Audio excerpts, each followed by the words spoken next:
দেশে আসছে আবারও নির্বাচন। দেশে এখন বিভিন্ন দলের আনন্দের জোয়ার।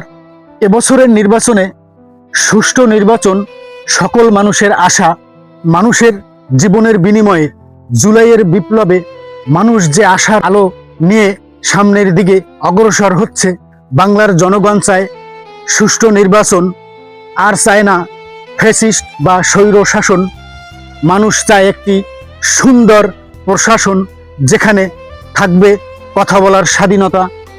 মানুষ ভালো দেখলে ভালো বলবে, মন্দ দেখলে মন্দ বলবে, কিন্তু এই কথা বলার স্বাধীনতাকে হরণ করার জন্য কারো গলা চিপে ধরে, কাকে গ্রেপ্তার করে যে যাই করুক, যে সরকার যাই করুক, জনগণ যাতে মন খুলে কথা বলতে পারে, ভালো হলে ভালো বলতে পারে, খারাপ হলে খারাপ বলতে পারে। থাকবে কথা বলার স্বাধীনতা, থাকবে না কোনো গ্রেপ্তারের প্রবণতা। এটাই আমরা চাই, এটাই বাংলার জনগণ চায়।